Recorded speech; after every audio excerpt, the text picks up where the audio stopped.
Everyone, आज हम जो पेपर सॉल्व करने जा रहे हैं पीजीटी के लिए, वो भी काफ़ी इम्पोर्टेंट है क्योंकि पीजीटी का ही पेपर है। ये है राजस्थान का, और आरपीएससी का जो पीजीटी का पेपर है ये 2013 का पेपर है। बहुत इम्पोर्टेंट है क्योंकि इसमें भी हमें कुछ क्वेश्चंस ऐसे मिल सकते हैं जो मे बी पीजीटी में रिपीट हो जाएं, या आप किसी भी पेपर की तैयारी कर रहे हैं तो जितना ज़्यादा आपको पेपर मिलें किसी भी कमीशन के, उनको ज़्यादा से ज़्यादा लगाइए, प्रैक्टिस करिए, और इसी से आप अपने आप को टेस्ट भी कर सकते हैं कि कितने क्वेश्चंस कर पा रहे हैं। और कोशिश करिए जितने भी आपको नए नए पेपर्स मिले उन्हें ज़रूर लगाइए, क्योंकि उससे एक अलग ही तरह का आप लेवल फाइंड आउट करते हैं कि कैसे डीपली क्वेश्चंस पूछता है, या कौन से नए कोटेशन हो सकते हैं, बुक्स हो सकती हैं, कॉन्सेप्ट हो सकते हैं। तो वो आप इन्हीं से फाइंड आउट करेंगे, क्योंकि जब आप पेपर लगाते हैं तो आपको डिफरेंट एरियाज़ के नए नए क्वेश्चंस मिलते हैं, तो ये सारे बेनिफिट होते हैं। तो चलिए इसी में हम शुरू करते हैं अपना ये पेपर। पीजीटी का है हमारा, RPSC Rajasthan public service commission का, और ये है 2013 का पीजीटी का पेपर। ओके, तो ये आज हम करने जा रहे हैं, जो कि पीजीटी के लिए बहुत इम्पॉर्टेंट है। यूजीसी नेट के लिए या फिर आप किसी भी एग्ज़ाम की तैयारी कर रहे हैं तो उसके लिए ये पेपर काफ़ी इम्पॉर्टेंट हो जाता है।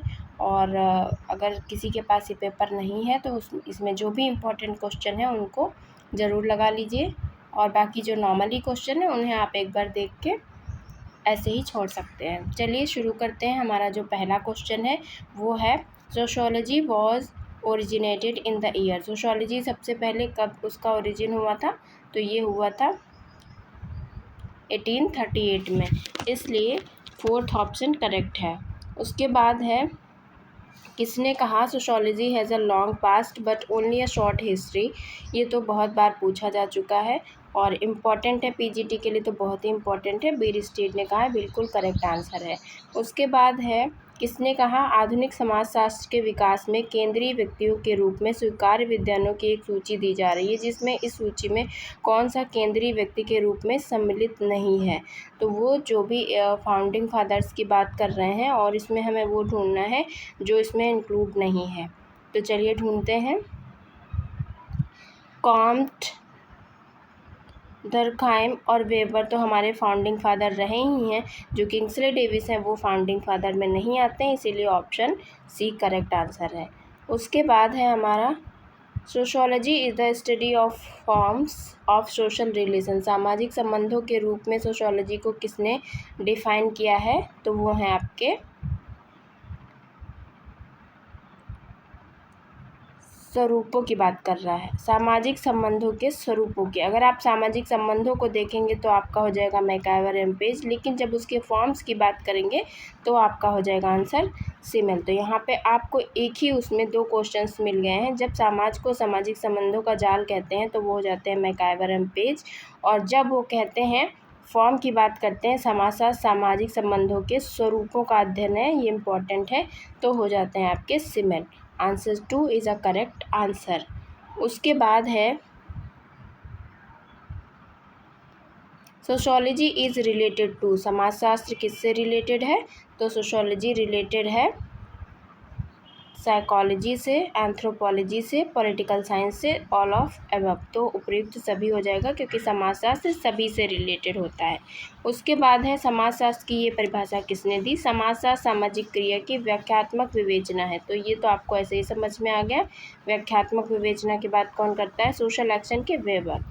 उसके बाद है, किसने कहा सामाजिक स्थितिकी और सामाजिक गतिकी, डायनेमिक्स और स्टैटिक्स में किसने बांटा है?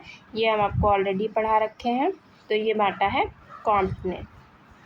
उसके बाद है, निम्नलिखित में से कौन सा विषय समाजशास्त्र की विषय वस्तु है? तो समाजशास्त्र का सब्जेक्ट मैटर कौन है?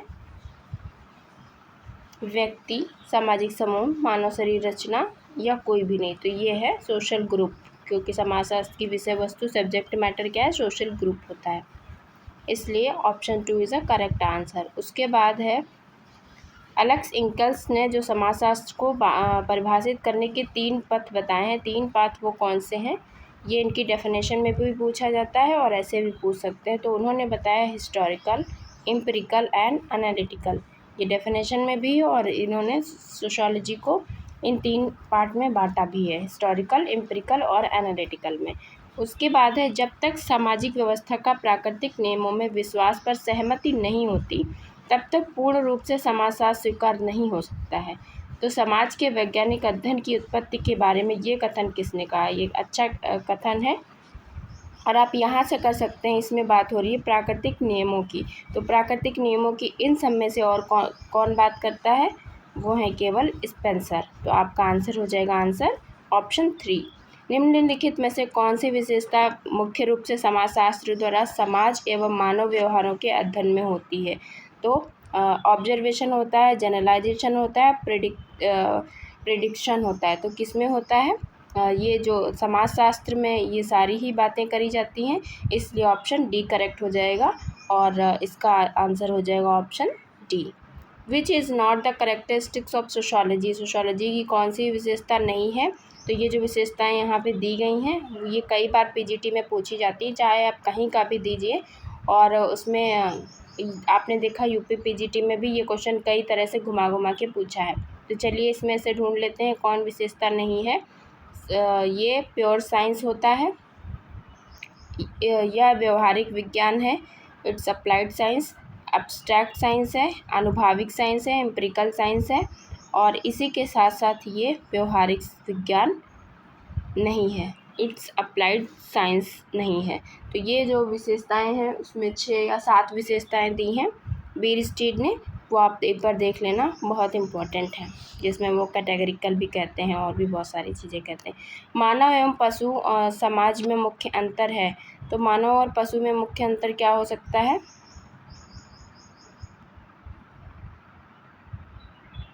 कि वो अपनी भौतिक आवश्यकताओं की पूर्ति अपने पर्यावरण के संदर्भ में करते हैं, वे अपनी निरंतर अस्तित्व की मूलभूत परिस्थितियों को आदर्शात्मक व्यवहार के संदर्भ में पूर्ण करते हैं, वे अपने समाज का पुनः उत्पादन करते हैं, वे अपनी क्रियाओं को संगठित करते हैं जो भी श्रम विभाजन के अस्तित्व में है। तो इसमें क्या पूछ रहा है? मानव और पशु में मुख्य अंतर पूछ रहा है, क्या है? तो इसमें क्या हो सकता है? सबसे जो नियरेस्ट लग रहा है वो ये हो सकता है, वो अपनी निरंतर अस्तित्व की जो बेसिक परिस्थिति हैं उसको आदर्शात्मक व्यवहार के संदर्भ में पूरा करते हैं। तो ये मानव और पशु समाज के बीच में मेन अंतर है। Option 2 is the correct answer. उसके बाद है इसमें से प्राइमरी ग्रुप का एग्जाम्पल कौन है? तो प्राइमरी ग्रुप आपको देखना है फैमिली, नेबरहुड, प्ले ग्रुप, तो ये सभी ही प्राइमरी ग्रुप के एग्जाम्पल हैं। Option D is the correct answer. सामाजिक संबंधों को जाल को हम क्या कहते हैं? तो अभी हम जो आपको बता रहे थे, सामाजिक संबंधों के जाल को क्या कहते हैं? समाज कहते हैं। डेफिनेशन किसने दी है? मैकआइवर एवं पेज ने। Which of the following is an example of community का एग्जाम्पल पूछ रहा है, क्या है? तो कम्युनिटी में neighbourhood, political party, caste association, trade union. तो कम्युनिटी में जो एग्जाम्पल होगा, समुदाय क्या होता है? पड़ोस होता है, इसीलिए option A is the correct answer होगा। और गेमिन साफ्ट और गैसेल साफ्ट किसने बताया? ये तो आपको पता ही है, टॉनी जिसकी बात करते हैं। उसके बाद है समुदाय की कौन सी विशेषता नहीं है? कम्युनिटी की कौन सी कैरेक्टरिस्टिक्स नहीं है? ये पीजीटी में बहुत पूछा जाता है, चाहे आप किसी भी पीजीटी का पेपर दे रहे हों उसमें ये बहुत इंपॉर्टेंट हो जाता है। तो कम्युनिटी में क्या होता है कि स्पेसिफिक नेम होता है और स्पॉन्टेनियस बर्थ होती है। वी फीलिंग तो कम्युनिटी में होती ही होती है, एब्स्ट्रैक्ट नहीं होता है क्योंकि वो दिखता है ये समुदाय कौन सा है। तो इसीलिए ऑप्शन डी इसमें करेक्ट आंसर हो जाएगा। उसके बाद है व्यक्तियों का समूह किसी उद्देश्य की पूर्ति के लिए मिलजुल कर कार्य करता है। तो जब वो मिलजुल कर कार्य करता है तो उसको क्या कहते हैं? समिति कहते हैं। कोई भी उद्देश्य की पूर्ति के लिए मिलजुल कर कार्य करते हैं तो उसे समिति कहते हैं। निम्न में से कौन सा तत्व समूह निर्माण में नहीं है? तो कौन सा एलिमेंट ग्रुप फॉर्मेशन में नहीं होता है वो आपको देखना है। व्यक्तियों की संख्या, अनौपचारिक या औपचारिक सदस्यता, या विविध समग्र, या फिर संबंधों का एक स्थायी प्रतिमान। तो इसमें हो जाएगा विविध समग्र। डाइवर्स कलेक्टिविटीज़ जो है वो समूह निर्माण में नहीं होता है, क्योंकि समूह निर्माण में तो एक ही जैसी जब चीज़ें होंगी तभी हमारा एक ग्रुप बनेगा। तो नंबर ऑफ़ इंडिविजुअल्स होगा, इनफॉर्मल एंड फॉर्मल मेंबरशिप होगी, स्टेबल पैटर्न ऑफ रिलेशनशिप होगा। ओके। उसके बाद है प्राथमिक समूहों को मानव स्वभाव की पोशिकाएं किसने कहा है? तो ये मैंने आप जब डेफिनेशन डिस्कस की थी तो मैंने आपको उसमें बताया भी था कि किसने कहा है। जो जब पोशिकाएं की बात होगा तो वहाँ पे कौन होगा? Option C, कूले। ये मैंने जिन लोगों ने मेरी डेफिनेशन वाली प्लेलिस्ट को नहीं देखा है वहाँ जाके देखेंगे तो आपको ये डेफिनेशन मिलेगी। तो प्राइमरी ग्रुप को कहा है वो कोशिकाएं। Okay, who has given the classification of in group and out group. तो अंतः समूह और बाह्य समूह की बात कौन करता है? ये भी बहुत ज़्यादा पूछा जाता है, पीजीटी के लिए बहुत इंपॉर्टेंट और अच्छे क्वेश्चन इसमें दिए गए हैं। और मेरा सजेशन रहेगा आरपीएससी के पीजीटी के जितने पेपर हैं, अगर आप पीजीटी की तैयारी अच्छे से करना चाहते हैं तो उनको ज़रूर लगाएं और मैं उन्हें आपके सामने जितने भी पेपर अभी तक हुए हैं वो सारे सॉल्व करा दूँगी, बहुत ज़्यादा नहीं है। बस आपको करना क्या है, उनको एक बार अच्छे से देखना है। तो अंतः समूह और बाह्य समूह, इन ग्रुप और आउट ग्रुप की बात कौन करता है? समनर। उसके बाद है वह परिवार जिसमें एक व्यक्ति के अपने स्वयं के बच्चे हों, उसको क्या कहा जाता है? ये भी मैंने ऑलरेडी बता के रखा है। जब खुद के बच्चे होंगे तो उसको हम क्या कहेंगे? Family of procreation. और जिसमें हमारा जन्म हुआ होगा उसको क्या कहेंगे? ओरिएंटेशन। यहाँ पे पूछ रहा है जिसमें आपके स्वयं के बच्चे होंगे, यानी आप बच्चों को जन्म देंगे तो उसे हम कहेंगे family of procreation. Option C is a correct answer. ये भी बहुत इंपॉर्टेंट क्वेश्चन है। ऐसे क्वेश्चंस होते हैं तो करने में भी अच्छा लगता है और समझने में भी अच्छा लगता है कि हाँ ठीक है, रिलायबल क्वेश्चन है। पीजीटी, दिल्ली पीजीटी में आपने देखा कितना ऊट पटांग क्वेश्चंस था तो कुछ समझ में ही नहीं आ रहा था। ऐसे क्वेश्चन रहते हैं जिनका एक स्टैंडर्ड रहता है, प्रॉपर लेवल रहता है, तो करने में भी अच्छा लगता है और समझने में भी अच्छा लगता है और टाइम भी कम लगता है। पर्याप्त, निश्चित एवं टिकाऊ यौन संबंध द्वारा परिभाषित एक समूह जो प्रजनन तथा बच्चों के पालन पोषण की व्यवस्था करता है।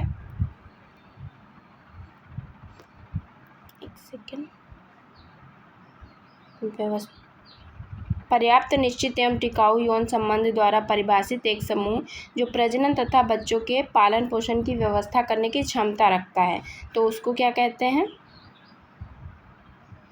पालन पोषण की क्षमता समिति रखेगा क्या? समुदाय रखेगा क्या? वो तो फैमिली ही रखेगा, इसीलिए option C is a correct answer. Irawati Karve के अनुसार दक्षिण भारत में जन्म के परिवार एवं विवाह के परिवार में कोई सुस्पष्ट विभिन्नता नहीं है, क्योंकि वहाँ पे क्या है? ये क्वेश्चन पूछा जा चुका है यूजीसी नेट में। भ्रांता भंगिनी संतति विवाह प्रथा है वहाँ पे। Cross cousin, practice of cross cousin marriage है कहाँ पे? दक्षिण भारत के जन्म के जो परिवार और विवाह के परिवार हैं उसमें कोई भिन्नता इसलिए नहीं है क्योंकि वहाँ पे सब क्रॉस कजिन मैरिज ही हो रही है, तो सब एक ही जैसा है, विभिन्नता नहीं है। ये किसने कहा? इरावती कर्वे ने। ये यूजीसी में क्वेश्चन पूछा जा चुका है, आई थिंक 14 में पूछा गया है, तो ये इम्पोर्टेंट क्वेश्चन है। उसके बाद है किसने कहा जादू आभासी विज्ञान है? ये भी पूछा जा चुका है, रिपीटेड क्वेश्चन है और अच्छा इंपॉर्टेंट क्वेश्चन है, फ्रेजर ने कहा है। टोटम का क्या अर्थ होता है? तो टोटम का अर्थ होता है एक वस्तु जो जीवित या निर्जीव है किंतु उसके साथ लोगों का रहस्यमय संबंध पाया जाता है। तो जब रहस्यमय संबंध पाया जाता है तो उसे हम कहते हैं टोटम। तो टोटम की बहुत अच्छी डेफिनेशन यहाँ पे दी गई है, आप इसको लर्न कर लेना और इम्पोर्टेंट क्वेश्चन है। उसके बाद है विच of the following religious does not have exclusive and unique text. तो ऐसा कौन सा है धर्म जिसमें अनन्य तथा अद्वितीय मूल ग्रंथ नहीं है? ये भी अच्छा क्वेश्चन है। तो इसमें कह रहे हैं कि इसमें मूल ग्रंथ इस तरह का नहीं है, तो इसमें हिंदू धर्म है जिसमें अनन्य या अद्वितीय मूल ग्रंथ नहीं है, तो इस वजह से इसमें हिंदू धर्म का कोई ऐसा ग्रंथ नहीं है, तो इसमें माना गया है option C is a correct answer 28। Okay, जब एक स्त्री एक समय में एक से अधिक पति हों तो उसे क्या कहेंगे? अब यहाँ देखिए कितना अच्छे से क्लियरली लिखा हुआ है, तो कोई इसमें दिक्कत ही नहीं है। वहाँ यही इसी क्वेश्चन को पीजीटी, दिल्ली पीजीटी जो 15 वाला था उसमें बहुत घुमा के लिख दिया था, तो उसमें थोड़ा सा कन्फ्यूज़न हो गया था। हालांकि उसमें भी बहुपति ही होना चाहिए, और जब एक स्त्री एक टाइम में एक से अधिक पति रखेगी तो क्या हो जाएगा? बहुत सारे पति हैं तो बहुपति विवाह हो जाएगा, पॉलीएंड्री हो जाएगा जब उसके ज़्यादा हस्बैंड होंगे। तो option D is a correct answer. उसके बाद है निम्नलिखित में से कौन सा एक वर द्वारा वधू को संपत्ति देने के वायदे का उदाहरण है? तो ये तो आपको पता ही है, मेहर है, option C is a correct answer.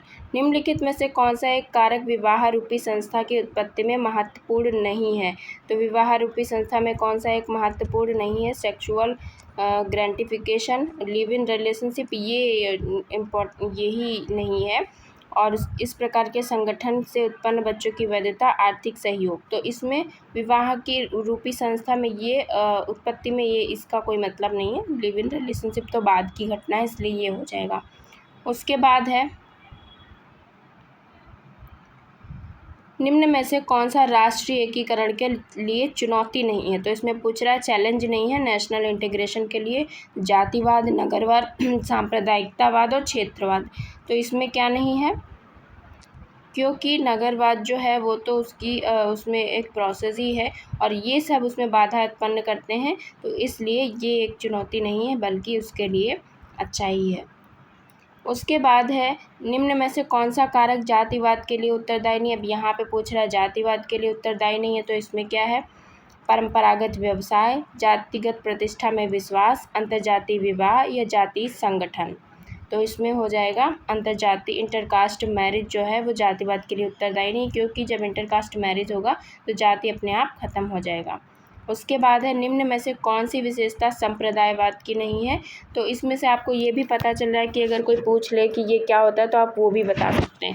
तो जब हम कम्युनलिज्म की बात करते हैं तो कम्युनलिज्म क्या होता है, कम्युनलिज्म में कौन कौन सी चीज़ें आती हैं, पहले हम उसको देख लें। कम्युनलिज्म में फीलिंग ऑफ सुपीरियरिटी होती है, श्रेष्ठता की भावना होती है। उसके बाद क्या होता है? एलिनेशन, फीलिंग ऑफ एलिनेशन होती है और घृणा की भावना होती है, दूसरे को हम हेट की तरह से देखते हैं। एलिनेशन, अपने आप को अच्छा बनाएंगे तो वैसे भी हम दूसरे को अलग कर लेंगे। फीलिंग ऑफ नेशनलिज्म, राष्ट्रीयता की भावना नहीं होती। कम्युनलिज्म में क्या होता है? हम अपनी ही चीज़ को अच्छा श्रेष्ठ मानते हैं, इसीलिए दूसरे को अलग कर देते हैं और दूसरे के प्रति नफरत रखते हैं। तो option D is a correct answer. उसके बाद है किसने ये बताया, प्रत्यक्ष अथवा अप्रत्यक्ष लाभ प्राप्ति हेतु जानबूझकर निश्चित कर्तव्य का पालन न करना ही भ्रष्टाचार है। ये डेफिनेशन कई बार रिपीट हुई है और बहुत ही अच्छी डेफिनेशन है, तो आप इसको, मेरा सजेशन रहेगा कि आप इसे लर्न कर लो और ये डेफिनेशन आपको कहीं ना कहीं ज़रूर दिखने को मिलेगी। तो इसमें क्या कह रहा है, जब हम करप्शन को डायरेक्ट या इनडायरेक्ट अपने लाभ के लिए जानबूझकर निश्चित कर्तव्य का पालन नहीं करेंगे, जब जानबूझकर वो कर्तव्य का पालन नहीं करते हैं तो वही करप्शन होता है। ये किसने कहा? इलियट एंड मैरिल ने कहा है। बहुत इंपॉर्टेंट डेफिनेशन है, राजस्थान में तो कई बार रिपीट हो चुकी है, तो आप इसे ज़रूर लर्न कर लेना। और आपको इसमें लर्न क्या करना है, जब जानबूझकर अपनी ड्यूटी को नहीं करेंगे किसी भी डायरेक्ट या इनडायरेक्ट पर्सनल गेन्स की वजह से, तो उसे हम क्या कहेंगे? करप्शन कहेंगे। इलियट एंड मैरिल ने कहा है। बहुत अच्छी डेफिनेशन, बहुत इंपॉर्टेंट डेफिनेशन। उसके बाद है निम्न में से एक कौन सी सामाजिक परिवर्तन की विशेषता नहीं है? तो सामाजिक परिवर्तन की विशेषता कौन सी नहीं है? सामाजिक परिवर्तन का संबंध इंडिविजुअल होता है। सोशल चेंज इंडिविजुअली कैसे हो जाएगा, आप यहीं पे फाइंड आउट कर लो। तो इंडिविजुअल नहीं होता है, इसीलिए ऑप्शन ए करेक्ट होगा। सोशल चेंज क्या होता है? यूनिवर्सल होता है और इनवेटेबल नेचुरल होता है। और इस जो speed of social change is not the same in every society, तो एब्सोल्युटली सेम नहीं होती है, कहीं कम होता है कहीं ज़्यादा होता है। तो ये सारे सही हैं, जो इसमें विशेषता नहीं है वो होगा option A is a correct answer. Okay. उसके बाद है आधुनिक भारत में सामाजिक परिवर्तन। ये बुक किसने लिखी है? Social change in modern India, ये बुक लिखी श्रीनिवास ने। Option A is a correct answer. नवीन औद्योगिकरण की प्रक्रिया वाले देश जिन्होंने तेजी से बढ़ती हुए औद्योगिकरण एवं आर्थिक विकास का अनुभव किया है, तो उनको किस नाम से जाना जाता है? डेवलपिंग कंट्रीज़ वो कहलाएंगी। क्यों? क्योंकि अभी तो नवीन औद्योगिकरण की प्रोसेस में ऐसे देश हैं जो तेज़ी से बढ़ते हुए इंडस्ट्रियलाइजेशन और आर्थिक विकास का उन्होंने अभी अनुभव किया है, तो इसलिए वो, क्योंकि अभी इकोनॉमिक ग्रोथ से ही अभी गुजरे हुए हैं, तो उनको हम कहेंगे डेवलपिंग कंट्रीज़। उसके बाद है हमारा, एक समाजशास्त्री ने पश्चिम में पूंजीवादी समाज के उदय के लिए प्रोटेस्टेंट धर्म के उदय को सबसे महत्वपूर्ण माना। ये सामाजिक परिवर्तन के किस कारक को इंगित करता है? तो ये प्रोटेस्टेंट धर्म की बात वेगर ने की थी जिसमें वो कहते हैं कि जो धर्म है वो सबसे ज़्यादा महत्वपूर्ण कारक है जो सामाजिक परिवर्तन के लिए किस में इंगित करेगा, किस टाइप का चेंज है, तो वो है धार्मिक सांस्कृतिक कारक, रिलीजियो कल्चरल फैक्टर है, क्योंकि ये सब नहीं होगा। ये तो आप ऐसे भी फाइंड आउट कर लेंगे अगर नहीं भी पढ़े होंगे तो भी, लेकिन अच्छा क्वेश्चन है, आपको ऐसे भी समझ में आ रहा होगा कि कैसे कैसे क्वेश्चंस बन सकते हैं, फ्रेम हो सकते हैं, तो उसी के अकॉर्डिंग आप अपनी स्टडी का जो भी प्लान है वो चेंज कर सकते हैं। ओके, अगेन हमारा क्वेश्चन है निम्न में से कौन सी संस्था है, तो संस्था पूछ रहा है, तो इसमें हमें संस्था देखनी है कौन सी है, और इसमें इन्होंने ऑप्शन केवल एक ही दे रखा है, जिसमें आप देखते हैं परिवार, विवाह, ये सब संस्था आती हैं, और जाति तो इसमें इन्होंने एक ही दे रखा है, और ये सारी संस्थाएं नहीं हैं, तो option C is the correct answer. उसके बाद है वे संस्थाएं जो मानव उत्पादन एवं वितरण के प्रबंधन से संबंधित हैं उनको क्या कहा जाता है, तो उनको कहा जाता है जब वो ऐसी संस्थाएं जो किससे, उत्पादन और वितरण से संबंधित हैं, डिस्ट्रीब्यूशन और प्रोडक्शन से हैं, तो वो किस में आ जाएंगी। आप ऐसे भी फाइंड आउट कर सकते हो, प्रोडक्शन और डिस्ट्रीब्यूशन की बात किस में होती है, इकोनॉमिक इंस्टीट्यूशन में, इसीलिए इसका ऑप्शन हो जाएगा करेक्ट ऑप्शन ए।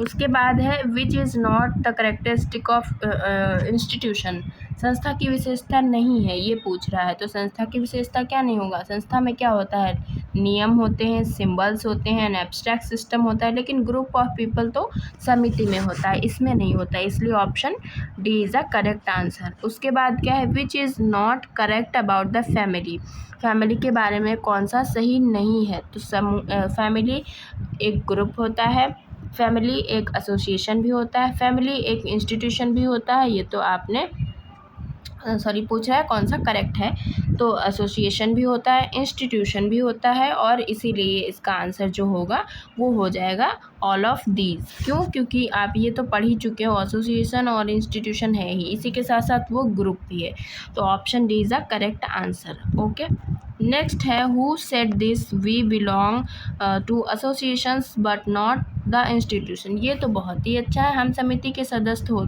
होते हैं ना कि संस्था के, ये किसने कहा, मैकाइवर पेज ने, पीजीटी में बहुत पूछा जाता है।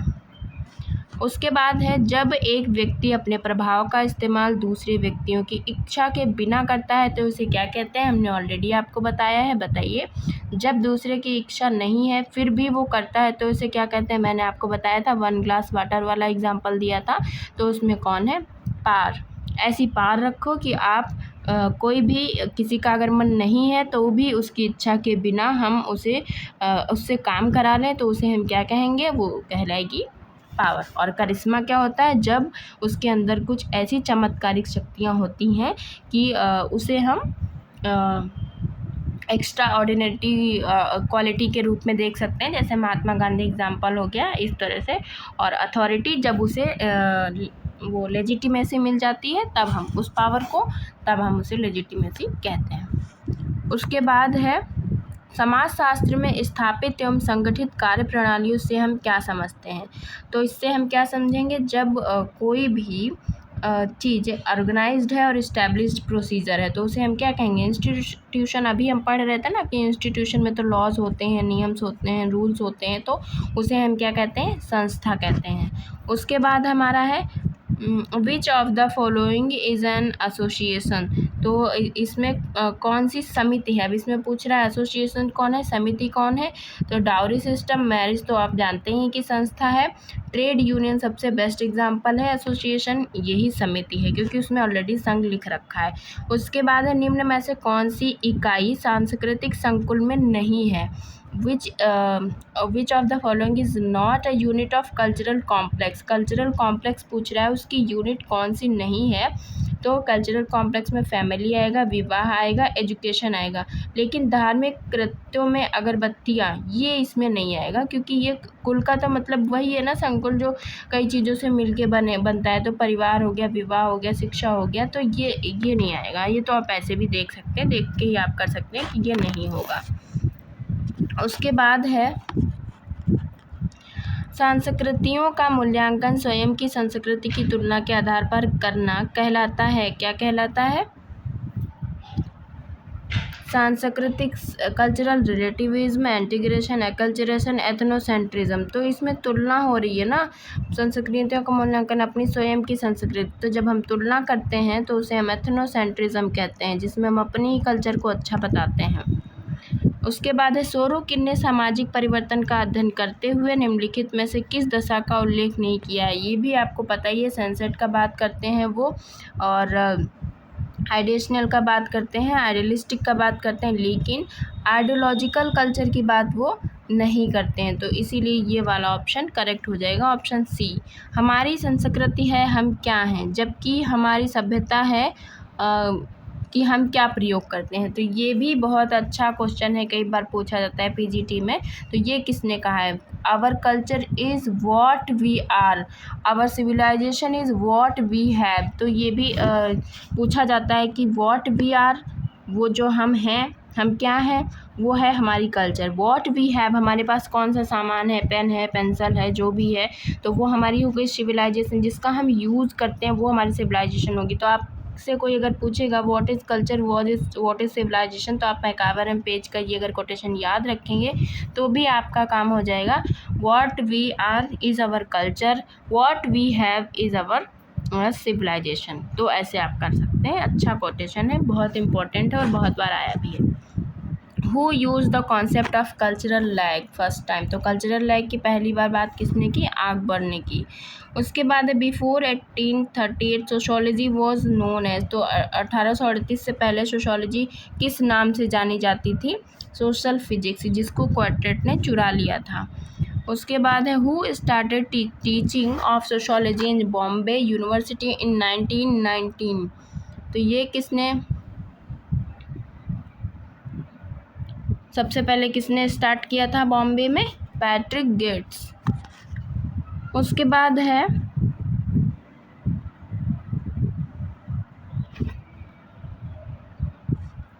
Which is not the subject matter of sociology. Sociology का सब्जेक्ट मैटर कौन नहीं है? Social action, status and role, social process, nuclear action. ये तो कुछ होता ही नहीं है, तो इस वजह से ये नहीं होगा। Option 4 is a correct answer.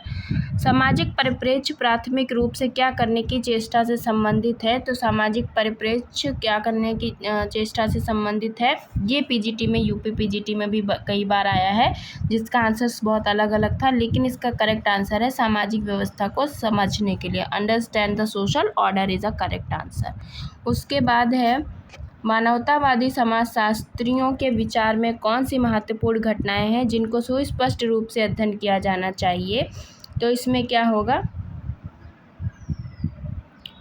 वह विज्ञान जो पुनरावृत्त होने वाली घटनाओं के नियमों से शासित है, वह विज्ञान जो नियमित रूप से होने वाली घटनाओं के नियमों में शासित है, वे अनूठी ऐतिहासिक शक्तियाँ या क्रियाएँ जिन्होंने मानव अनुभव के क्रम को मुख्य रूप से निर्मित किया है, या उपयुक्त में से कोई नहीं। तो यहाँ पे जो सबसे सटीक आंसर बैठ रहा है वो बैठ रहा है ऑप्शन 3, वे अनूठी ऐतिहासिक शक्तियाँ या क्रियाएँ जिन्होंने मानव अनुभव के क्रम को मुख्य रूप से निर्मित किया है। वो मानवतावादी समाजशास्त्रियों के विचार में सबसे महत्वपूर्ण घटनाएं हैं जिनको स्पष्ट रूप से अध्ययन किया जाना चाहिए। तो option C is a correct answer. उसके बाद है वैज्ञानिक विधि का विशिष्ट लक्षण निम्नलिखित में से कौन सा नहीं है? तो वैज्ञानिक विधि का जो पूछा है इसमें, साइंटिफिक मेथड का जो पूछ रहा है वो कौन सा नहीं है, वो हम फाइंड आउट करते हैं। रिलायबिलिटी, वैलिडिटी, रिप्लिकेबिलिटी, ये और कॉमन सेंस ऑब्जर्वेशन। तो ऑब्जर्वेशन उसमें नहीं आएगा, बाकी ये सारी चीज़ें साइंटिफिक मेथड में आएंगी, तो इसीलिए option D is a correct answer.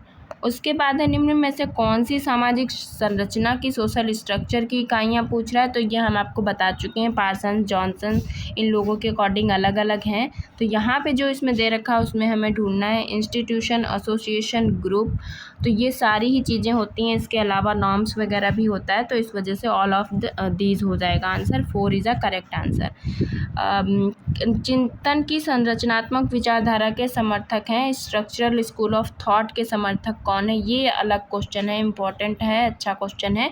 तो अभी ढूंढना है आपको स्ट्रक्चरल स्कूल ऑफ थॉट के समर्थक कौन है? Radcliffe Brown. और बैचोफन, चाइल्ड, मॉर्गन ये नहीं है, तो आपको इसमें कन्फ्यूजन हो जाता मे बी, लेकिन बहुत ज़्यादा डिफिकल्ट नहीं था। आंसर इसका ब्राउन करेक्ट है, वो है स्ट्रक्चरल स्कूल ऑफ थॉट से related. Identify the component of social structure का कंपोनेंट आपको ढूंढना है, कौन सा है। तो सामाजिक परिस्थितियों के मध्य अंतर संबंध, संरचनात्मक रूप से परिभाषित एवं व्यक्तियों के नियमित व्यवस्था, समूहों के बीच अंतर संबंध या उपयुक्त सभी। तो इसमें होना चाहिए आंसर उपयुक्त सभी ही। क्यों? क्योंकि इसमें स्ट्रक्चर के तत्व पूछ रहा है, तो स्ट्रक्चर किससे बनेगी? सोशल स्टेटस से बनेगी, और जो भी पर्सन्स हैं उनके रेगुलेटेड अरेंजमेंट और इंटीग्रेशन ऑफ ग्रुप, इन सभी चीज़ों से मिलकर बनेगी, इसीलिए option D is a correct answer. उसके बाद कह रहा है विच of the following does not determine the ascribe status. तो ये तो आप आसानी से कर लेंगे, कौन सा अस्क्राइब स्टेटस नहीं है। तो इसमें कौन सा नहीं है? सेक्स, एज, कास्ट, लेकिन एजुकेशन नहीं है, उसको तो हम ग्रहण करते हैं, अचीव्ड स्टेटस होती है। Who has the given the concept of status set. Status set की बात किसने की है? वो की है मर्टन ने। और ये क्वेश्चन बहुत इंपॉर्टेंट है, बहुत बार पीजीटी में तो बहुत ही पूछा जाता है। अब यूजीसी नेट वगैरह में इतना नहीं आता है क्योंकि बहुत पुराना हो चुका है। वह पद जिसे व्यक्ति किसी समूह में अपने लिंग, आयु, परिवार, वर्ग, व्यवसाय, विवाह एवं उपलब्धियों आदि के फलस्वरूप प्राप्त करता है, तो उसे क्या कहते हैं? ये डेफिनेशन बहुत इंपॉर्टेंट है, उसको हम कहते हैं स्टेटस। और ये डेफिनेशन पूछी जा सकती है पीजीटी के लिए, तो इम्पॉर्टेंट आप लर्न कर लेना। इसको कहेंगे जब हम ये कोई भी पद प्राप्त करेंगे, इन सब चीज़ों के बाद अपने लिंग की वजह से, आयु, परिवार, वर्ग, व्यवसाय, विवाह, इन सब के बाद जब हमें मिलेगा तो वो हमारा हो जाएगा स्टेटस। उसके बाद है निम्न में से कौन सा भूमिका संघर्ष की स्थिति उत्पन्न करता है। तो भूमिका संघर्ष की स्थिति उत्पन्न करेगा तब जब भूमिकाओं में संघर्ष हो जाएगा, कॉन्फ्लिक्ट बिटवीन रोल्स जब हो जाएगा, तो रोल कॉन्फ्लिक्ट उसको कहेंगे। ठीक है, एक में नहीं होता है, वो दो भूमिकाओं में होता है, इसीलिए यहाँ पे भूमिकाओं लिखा है। तो जब एक में होगा तो उसे हम कहते हैं भूमिका तनाव, टेंशन, रोल टेंशन कहते हैं। और जब दो में होगा तो उसे हम कहते हैं रोल कॉन्फ्लिक्ट। ओके, 65 में हो जाएगा आपका ऑप्शन बी करेक्ट आंसर। उसके बाद है आपको मैच करना है, तो चलिए मैच कर लेते हैं। Theory of collective representation, collective representation की बात की है दरखाइम ने। उसके बाद है theory of looking glass self, इसकी बात करते हैं कूले। उसके बाद है जनरलाइज्ड अदर की बात कौन करता है? Mead, id, ego, superego की बात करते हैं फ्रॉइड। तो आप मैच कर लो, ए में सी, सेकंड में डी, और ये हो जाएगा आपका option D, 4 is a correct answer. उसके बाद है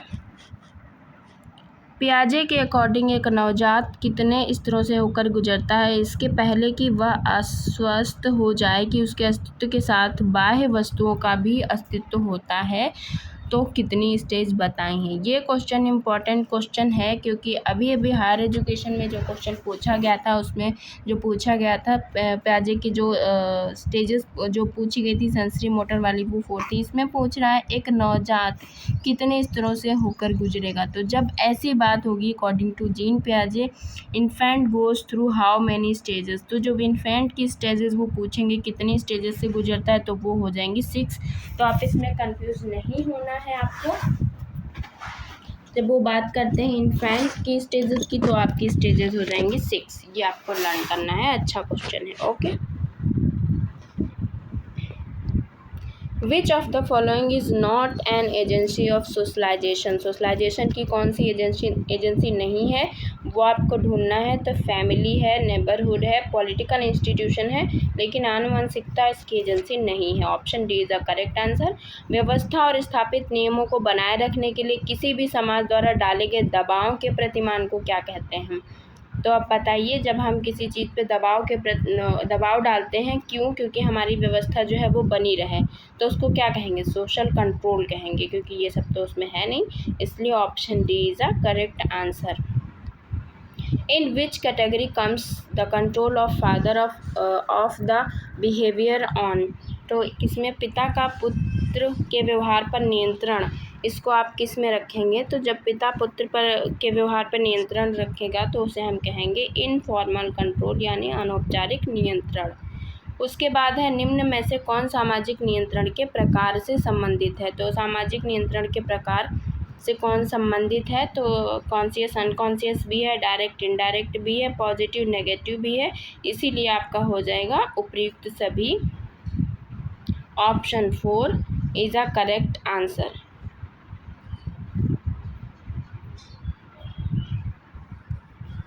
उसके बाद है विच of the following is not formal means of social control. तो ये क्वेश्चन कई बार कंफ्यूज कर देता है कि कौन सा इसमें पूछ रहा है। फॉर्मल साधन नहीं है, ये ढूंढना है। तो प्रिजन फॉर्मल है, कोर्ट फॉर्मल है, विश्वविद्यालय फॉर्मल है, लेकिन जो फोक वेज है वो तो इनफॉर्मल है, आपको दिख ही रहा है, तो इसलिए ये नहीं है।